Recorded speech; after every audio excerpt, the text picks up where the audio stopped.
At yun na nga ng mga kabayan, pag-usapan nga po natin ha. Ito pong kapapasok lamang na balita, kaugnay nga po dyan sa isinagawang Thanksgiving dinner ni Pangulong Junior. Para po doon sa mga nanalong senador ng alyansa. Mantakin mo mga kabayan hindi po sinipot nung mga nanalong miyembro ng alyansa, maliban lamang po kay Supremo. Mga kabayan, sino po si Supremo? Si Lito Lapid po. Si Lito Lapid lang po ang pumunta. Mantakin mo mga kabayan, ilan po yung nanalo? 6 po sa mga alyansa, pero si Lito Lapid lang po punta. Ano pong nangyayari sa ibang miyembro na nanalo? Dito po makikita po natin na talagang ginamit lang po. Naggamitan lang po. Ito pong alyansa na to, sabi nila. At yung mga senador na gustong tumakbo. Kumbaga doon sa mga senador na yan, ginamit lang po yung makinarya ng gobyerno para makapagkampanya. Para hindi na nga po gumastos, di po ba? At ito naman pong alyansa, o si Junior, ginamit lang rin yung mga senador para, kumbaga, mapuno yung dosing senatorial slate, diba, ng alyansa. Na pagdating sa dulo, alam po natin, nag-alisa po yan Nag-alisa po yung mga yan, di ba? Inumpisahan ni BP Inday Sara, ni Amy, di ba? Sumunod si Camille Villar, sinundan po nung ilang mga senador na nagkanya-kanya dahil nawalan po ng tiwala sa alyansa. At ngayon nga po bali-balita, diba, na si Senator Lacson talagang sinasabi po niya na sablay po talaga, sablay yung nangyari sa alyansa. Kaya siguro kahit nanalo po sila, hindi po nila ina-acknowledge na natulungan po sila ng alyansa, mga kabayan. Bakit? Hindi po sinipot yung ginawang Thanksgiving dinner ni Junior. Ganyan po kalala. Ganyan po. Kawalang respeto. Hindi mo nila nire-respeto si Junior bakit? Siyempre, ganyan Pangulo mo, re-respeto. Ito, panoorin na nga lang po natin mga kabayan. Ito po, panoorin nyo po. Isang senator-elect lang ng Alyansa para sa Bagong Pilipinas, si Pangulong Bongbong Marcos, ang sumipot sa Thanksgiving dinner ng koalisyon kagabi. Sa kabila nito, hiniling ni PBBM na isantabi na ang politika. Ang detalye sa Agenda Weekend. Bago mo ituloy yan, sir, medyo nakitenga ko doon sa sinabing isantabi na daw po yung politika, mga kabayan. Pagkatapos mong mamulitika, tapos nalaman mo, naramdaman mo yung lakas ng mga Duterte, bigla ka ngayong kakambyo, Junior, bigla ka ngayong kakambyo at sasabihin mo, tigilan na ang pamumulitika. Pucha, inumpisahan nyo yan diba? Tapusin mo. Ngayong hinahamon kayo ni BP Inday na ituloy nyo yung impeachment, bigla kayong kakambyo, wag mamulitika. Bakit? Naramdaman ninyo Siguro akala ninyo, yung pinagmamalaki yung loyalista, yan sabi nyo yung mga loyalista ang nagdala kay BP Inday Sara, Nasaan? Lusaw na lusaw yung mga loyalista yung tanso. Yung pinagmamalaki ng mga ensaymada vlogger mo, nasa na? Ng mga loyalista, nasa na? Hindi nyo nga naipanalo si Abalos diba? Hindi nyo nga naipanalo Kung malakas kayo, naipanalo nyo yun. Dito na ni Pangulong Duterte doon, na first time tumakbo po nila Senator Bongo. Ni Senator Bato. At pati si Senator Tolentino na dilawan noon. Tinaas lang ni Pangulong Duterte ang kanilang mga kamay, nanalo po. Ano po nangyari kay Tolentino ngayon? Sige nga. Nandun po, number 26. Isipin nyo. Isipin po ninyo yung si Tolentino, lagi po yung nasa net 25 Pag wala mo si Congressman Marcoleta, siya po yung pumapalit kay Congressman Marcoleta, si Tolentino. Hindi pa rin po dinala ng INC. Bakit? Nandun kay kay Bangag. Diba? Kumapit sa mga bangag na gustong mapa-impeach si BP Inday. Sinabi na nga doon sa rally ng INC, isang tabi nyo na yung impeachment na yan. Huwag na kayong mag-away-away. Hindi po nainig. Nasa huli po talaga ang pagsisisi. Okay, sige po, ituloy na po natin itong balitang to. Ni Zandro Chona. Tila lumalakas ang ugong kaugnay sa tampo ng ilang miyembro ng Alyansa para sa Bagong Pilipinas, ang senatorial slate ng administrasyon. Hindi lahat ng 11 miyembro nito ay pinalad na makasama sa winning 12 candidates na naiproklama na kahapon.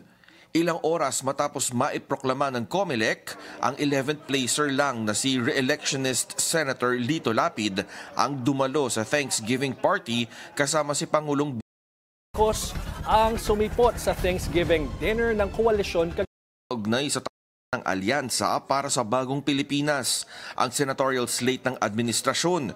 Hindi lahat ng 11 miyembro nito ay pinalad na makasama sa winning 12 candidates na naiproklama na kahapon. Ilang oras matapos maiproklama ng COMELEC, ang 11th placer lang na si re-electionist Senator Lito Lapid ang dumalo sa Thanksgiving. Mga ba, si Supremo lang po yung dumalo. Ha? Si Supremo lang po yung dumalo.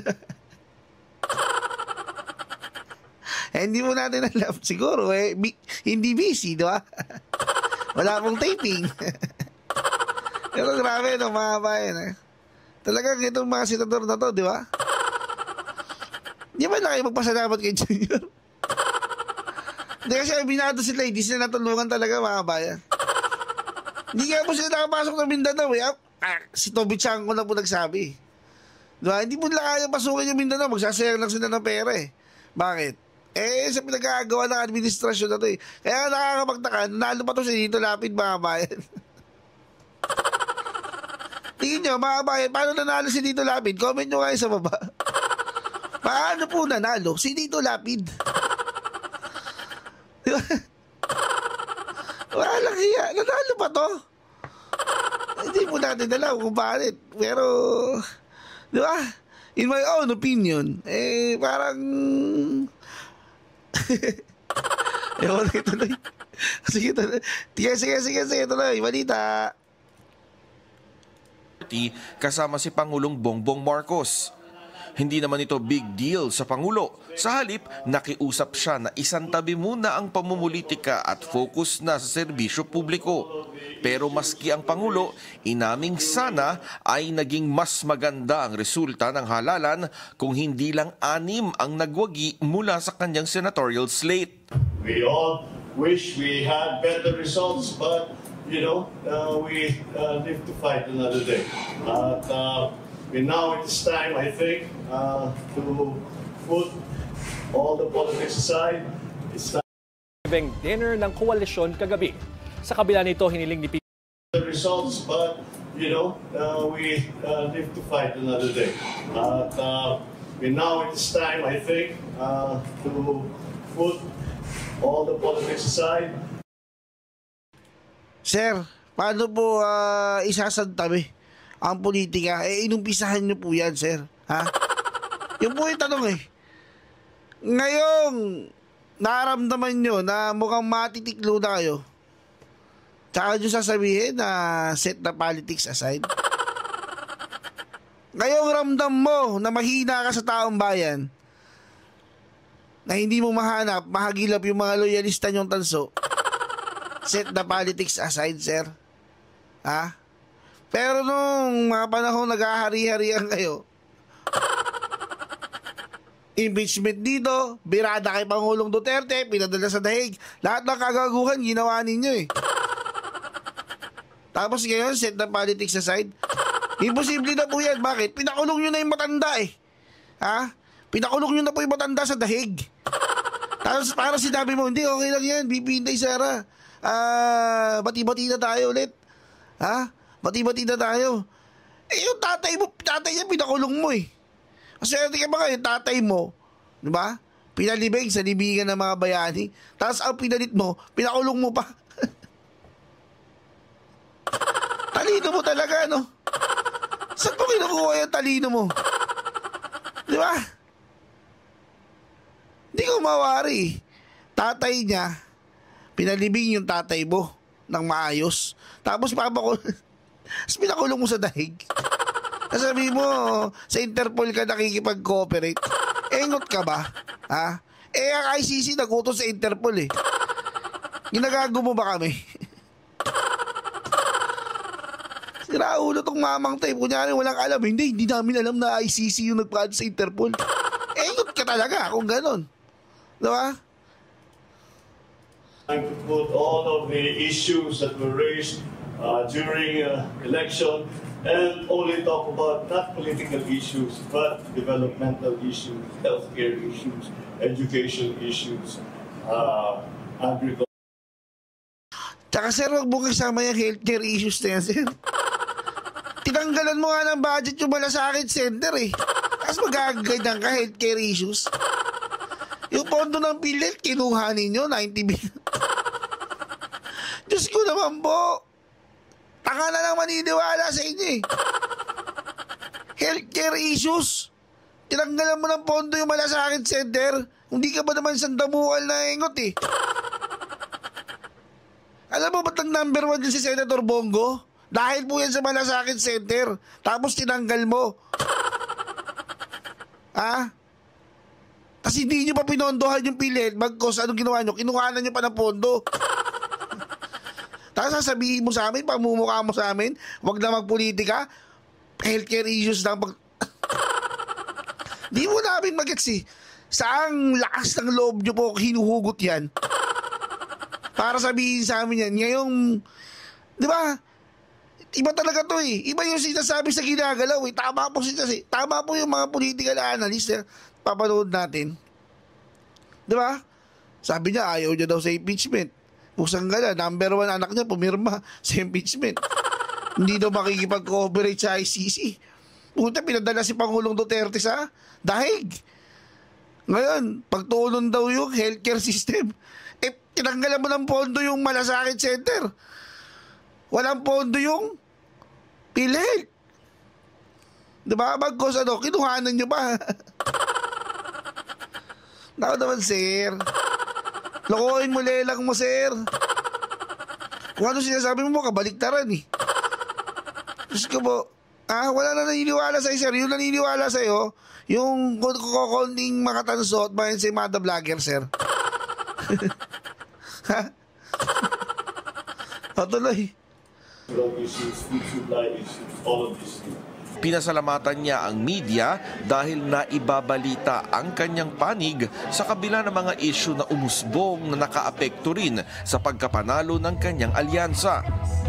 Kabilang na ang pagsibat ng kanyang kapatid na si re-electionist Senator Amy Marcos mula sa alyansa sa gitna ng kampanyahan.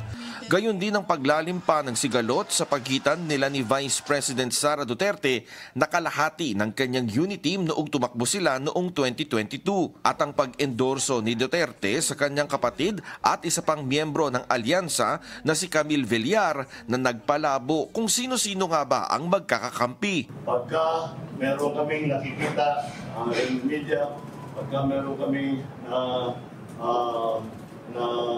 yung ating narrative, ang ating istorya, ang ating panindigan, alam namin that you're clearly working and doing your job. And that is what we saw in this last political cycle. So let's keep it up. Let's keep it up. Let's let people know what we're doing. Eleksyon kagabi.